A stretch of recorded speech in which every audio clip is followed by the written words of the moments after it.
Hey guys, welcome back to my channel study with Jyoti. तो आज मैं आपको गुटनिरपेक्ष आंदोलन के बारे में बताने वाली हूँ। तो गुटनिरपेक्ष आंदोलन की शुरुआत शीत युद्ध की पृष्ठभूमि में हुई थी।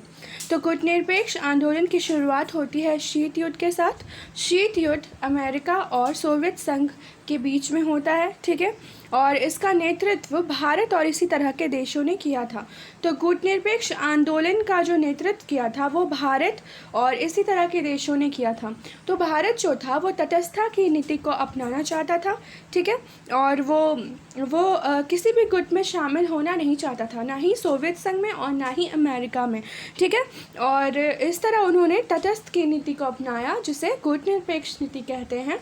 और आगे चलकर ये गुटनिरपेक्ष आंदोलन की शुरुआत होती है, जिसमें भारत ही इसका नेतृत्व करता है और अन्य देश जो तटस्थ की नीति अपनाना चाहते थे वो इस आंदोलन में शामिल हो जाते हैं। इस युद्ध का और वो किसी भी युद्ध का जो युद्ध हो रहा था उस टाइम पे, औपनिवेशिक उत्पीड़न से जो जितने भी युद्ध हो रहे थे वो उसका हिस्सा नहीं बनना चाहते थे, ठीक है।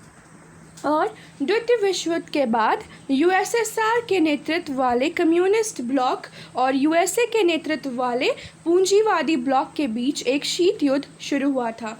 तो द्वितीय विश्व युद्ध के बाद क्या होता है कि यूएसएसआर के नेतृत्व वाले कम्युनिस्ट ब्लॉक और यूएसए के नेतृत्व वाले पूंजीवादी ब्लॉक के बीच एक शीत युद्ध शुरू होता है। और भारत और अन्य पूर्व उपनिवेशित देश हाल ही में उपनिवेशवाद से बाहर आए थे। तो ये उपनिवेशवादी ही एक ये युद्ध शुरू हो गया था, जिसे शीत युद्ध कहते हैं।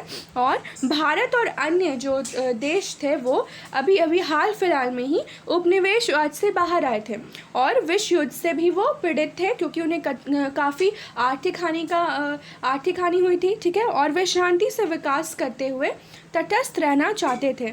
तो वो नहीं चाहते थे कि वो किसी भी युद्ध में शामिल हो, वो तटस्थ की नीति अपनाना चाहते थे और शांति चाहते थे और सभी देशों के साथ सौहार्दपूर्ण संबंध भी बनाना चाहते थे।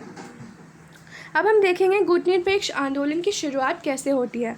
तो द्वितीय विश्व युद्ध के दौरान और उसके बाद शुरू हुए उपनिवेशवाद के अंत की लहर में एनएम की जड़ें हैं।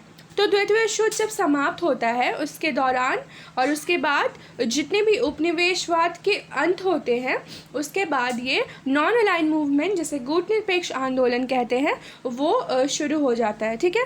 और नव स्वतंत्र देश शांतिपूर्ण विकास चाहते थे। तो जितने भी नए नए स्वतंत्र हुए थे देश वो अभी शांतिपूर्ण विकास चाहते थे, क्योंकि उन्हें ऑलरेडी ही काफ़ी कुछ झेलना पड़ा था, ठीक है।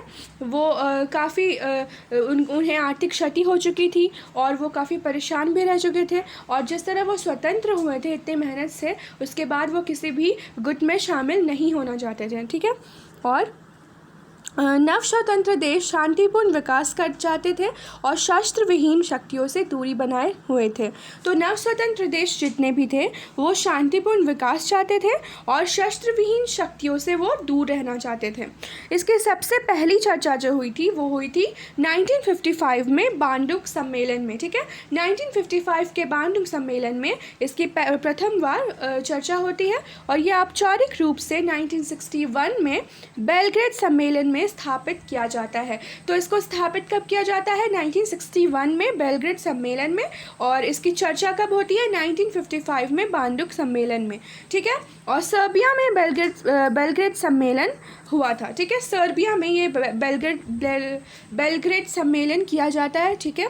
और आंदोलन को नेतृत्व देने वाले 5 व्यक्तित्व थे, ठीक है। तो इस आंदोलन को नेतृत्व कौन कर रहा था वो हम देख लेते हैं। तो सबसे पहला जवाहरलाल नेहरू, भारत के पीएम, गमल अब्दुल नासर मिस्र का, और जोसेफ ब्रोज टीटो युगोस्लाविया का, क्वाम नेक्रुमा घाना के, और सुकर्नो इंडोनेशिया के। तो ये जो 5 लोग थे वो इस आंदोलन का नेतृत्व कर रहे थे। पहले थे जवाहरलाल नेहरू, दूसरे थे गमाल अब्दुल नासर, तीसरे थे जोसेफ ब्रोज टीटो जो युगोस्लाविया के थे, क्वाम नेक्रुमुक जो घाना के थे, और सुकर्नो इंडोनेशिया के थे, ठीक है। अब हम देख लेते हैं कि गुटनिरपेक्ष आंदोलन काफ़ी हद तक आधारित था जवाहरलाल नेहरू के पंचशील सिद्धांतों पे। तो ये जो आंदोलन था वो आधारित था पंचशील के सिद्धांतों पे। आपने अगर उसे नहीं देखा है तो वो देख लीजिएगा। और इसके निम्नलिखित सिद्धांत थे, ठीक है। सबसे पहला था मानव अधिकारों और अंतर्राष्ट्रीय कानूनों का सम्मान। तो सबसे पहले वो लोग मानव अधिकार जितने भी थे और अंतर्राष्ट्रीय कानूनों का सम्मान चाहते थे। दूसरा, सभी देशों की संप्रभुता और क्षेत्र अखंडता का सम्मान चाहते थे। तीसरा, सभी जातियों की समान संप्रभुता और सभी जातियों के बीच समानता चाहते थे। दूसरे देश के आंतरिक मामलों में पारस्परिक गैर हस्तक्षेप, मतलब किसी भी जितने भी अलग दूसरे देश हैं उनके मामलों में हस्तक्षेप नहीं करना। किसी भी देश की क्षेत्र अखंडता या राजनीतिक स्वतंत्रता के खिलाफ आक्रामकता या फिर बल के उपयोग से बचना। तो बल के उपयोग से वो लोग बचना चाहते थे, ठीक है। और अखंडता या राजनीतिक स्वतंत्रता के वो खिलाफ थे, ठीक है। सभी अंतर्राष्ट्रीय संघर्षों के शांतिपूर्ण समाधान, वो सभी अंतर्राष्ट्रीय जितने भी संघर्ष चल रहे थे उसका शांतिपूर्ण समाधान चाहते थे। आपसी हित और आपसी सहयोग को बढ़ावा देना चाहते थे। न्याय और अंतर्राष्ट्रीय दायित्वों का भी सम्मान करना चाहते थे। तो ये सारे जितने पॉइंट्स हैं ये इसके सिद्धांत अपना गए थे, ठीक है। गुटनिरपेक्ष आंदोलन के ये सिद्धांत थे, ठीक है। अब हम देखेंगे गुटनिरपेक्ष आंदोलन के उद्देश्य क्या थे, ठीक है। तो सभी राष्ट्रों के आत्मनिर्णय के अधिकार को सुनिश्चित करना। तो सभी राष्ट्र अपने आत्मनिर्णय के जितने भी अधिकार थे उसे सुनिश्चित करेंगे। दूसरा, राष्ट्रीय स्वतंत्रता और उपनिवेशवाद से वो मुक्ति चाहते थे। और किसी भी सैन्य संगठन जैसे नाटो या वार्सा संधि के साथ गैर पालन, ठीक है। किसी भी सैन्य संगठन में वो शामिल नहीं होना चाहते थे। रंग भेद का अंत चाहते थे। यूएनएससी के सुधार और अंतर्राष्ट्रीय संगठनों का लोकतंत्रीकरण चाहते थे। साझा मूल्य और सहमति के आधार पर विकासशील देशों के बीच एकता, एकजुटता और सहयोग को बढ़ावा देना चाहते थे। मतलब वो एकता में देशों को, विकासशील देशों को स्थापित करना चाहते थे, उनका सहयोग बढ़ाना चाहते थे। और अपनी राजनीतिक, सामाजिक या आर्थिक स्थिति की परवाह किए बिना राष्ट्रों के बीच शांतिपूर्ण कहे जाने वाली दूरी को बढ़ावा देना। तो अपनी राजनीतिक और सामाजिक और आर्थिक स्थिति को की परवाह किए बिना वो लोग राष्ट्रों के बीच शांतिपूर्ण कहे जाने वाले दूरी को बढ़ावा देना चाहते थे। और अंतर्राष्ट्रीय शांति और आक्रामकता के लिए खतरों का मुकाबला करने के लिए भी वो लोग रणनीति तैयार करने को तैयार थे कि अगर उन्हें किसी भी तरह का खतरा हो तो वो उसका मुकाबला करने के लिए सारे देश इकट्ठे होकर तैयार रहे, उसकी रणनीति पहले से ही तैयार कर ले। अब भारत निम्नलिखित कारणों से अब भारत क्यों इस गुटनिरपेक्ष आंदोलन में शामिल होता है वो भी हम देख लेते हैं किन कारणों से होता है। तो सबसे पहला कारण था संप्रभुता, ठीक है। भारत अपनी संप्रभुता की रक्षा करना चाहता था। सैन्य ब्लॉकों में से किसी के साथ संरेखित करने से संभावित निर्णय लेने से संभावित समझौता होगा। तो वो संप्रभुता की नीति को अपनाना चाहते थे, अपनी संप्रभुता की रक्षा करना चाहते थे, ठीक है। और दूसरा था स्व रिलायंस, ठीक है।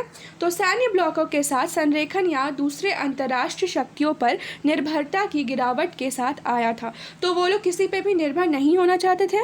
और संयुक्त राज्य अमेरिका अपने आर्थिक सहायता पैकेज के साथ आया था जिसे कहा जाता है मार्शल योजना। तो अमेरिका जो था वो अपनी आर्थिक सहायता पैकेज के साथ आया था और कहा जाता है कि मार्शल योजना जबकि यूएसएसआर के साथ आया था जिसे मोलोतोव योजना कहते हैं। और भारत ने ऐसे किसी भी पैकेज पर निर्भर नहीं होना और आत्मनिर्भरता का रास्ता चुनने का फैसला लिया। तो इस तरह वो किसी भी योजना पर निर्भर नहीं रहना चाहता था। वो भारत हमेशा से आत्मनिर्भर रहना चाहता था और आत्मनिर्भरता का रास्ता भी चुनना चाहता था। आर्थिक विकास पर ध्यान दें। तो शीत युद्ध के युग में हमेशा तीसरे विश्व युद्ध के टूटने का खतरा भी था और दुनिया कुछ अवसरों पर इसके करीब भी आ गई थी। तो ऐसी भी स्थिति उत्पन्न हुई जहां पर तीसरे विश्व युद्ध की भी आशंका बढ़ गई थी, ठीक है। जब भारत कई आर्थिक चुनौतियों का सामना कर रहा था तो वह युद्ध में शामिल नहीं होना चाहता था। तो जो भारत था वो बहुत सारे आर्थिक संकट का सामना करना चाह रहा था। बहुत सारे आर्थिक संकट उत्पन्न हो रहे थे भारत में जिसके वजह से भारत जो था वो किसी भी गुट में शामिल नहीं होना चाहता था और वो और भी चुनौतियां नहीं लेना चाह रहा था क्योंकि ऑलरेडी उसके पास काफ़ी परेशानियां, काफ़ी आर्थिक संकट थे, ठीक है।